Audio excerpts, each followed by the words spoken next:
This is the Aston Martin V8 Vantage. Aston has positioned the Vantage as their entry-level car. The cheap one at $140,000. Welcome to Aston Martin. Let's be honest, the logical reasons for buying a car have been thrown completely out the window once you start spending six figures.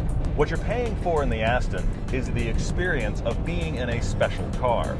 I just want to sit here and gaze at the interior. What differentiates this interior are the materials. Look at the instrument panel. It's like jewelry. It's all machined just so. It looks very watch-like and functional. I just can't believe how supple and fantastical leather is in this car. It really is like sitting in a nice leather jacket. The Bang & Olufsen stereo has speakers that pop up out of the dash and look like little mushrooms. There's exposed metal. There's fasteners that are purpose-built to be seen on the door. Even the door pull is a casting. The seats are comfortable. The driving position is comfortable. You could drive this thing all the time. Believe it or not, this baby Aston has more room for the driver and passenger than the DB9. Not only could you take a cross-country road trip, you sit in the Vantage and you want to. It's such a special car. Now there's places where Aston Martin has played the special card a little bit too far. The key, for example, they call the emotion control unit, and the Aston Martin is known for its 3 words on the dash on startup. And that's a little gimmicky, unless of course it's going to tell you how it feels all the time, like drained, tired, and low on oil. That could be helpful. Otherwise, let's just start the car already. I don't think most people are going to notice. I think what you're going to notice is how well this car drives. When the car was introduced in '06, it came with a V8 that a lot of people said was underpowered. So Aston decided to bump it up to 420 horsepower. Nothing about the performance in the Aston Martin is going to be shocking, but it's not disappointing either. This car is not slow. Oh.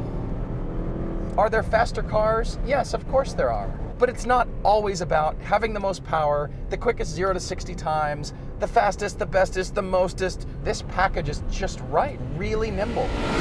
The power never feels dangerous or surprising. It's just a constant, steady, confident surge.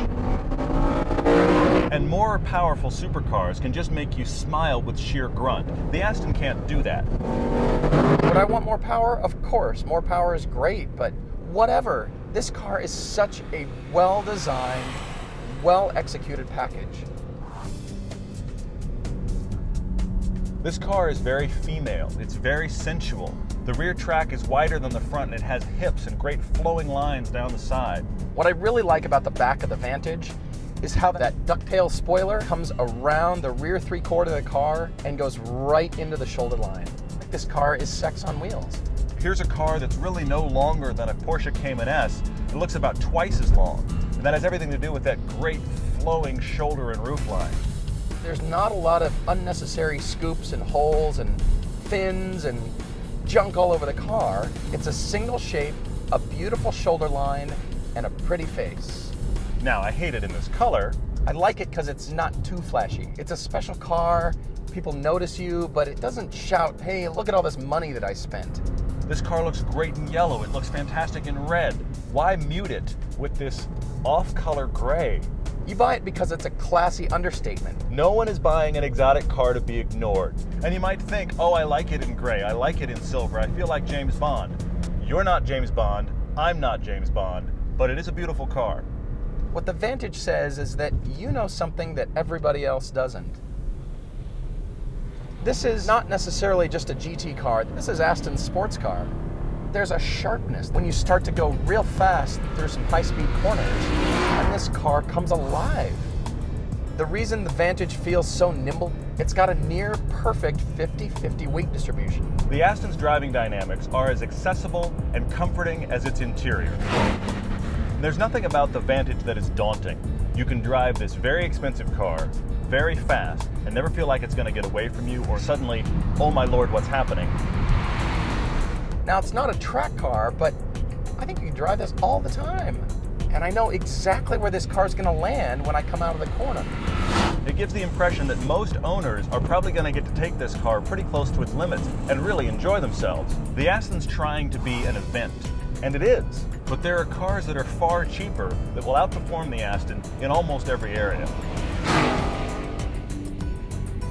These V8 Vantage have not held their value well, which means you can find them for almost half price. That's almost worth considering.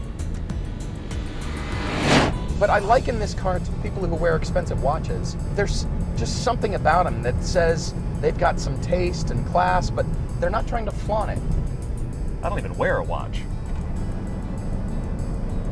I'm having trouble finding things I don't like. I love this car. I could drive it all the time. If you want your exotic to feel like a world beater, the Vantage isn't for you. If you want it to feel special, it's hard to beat this.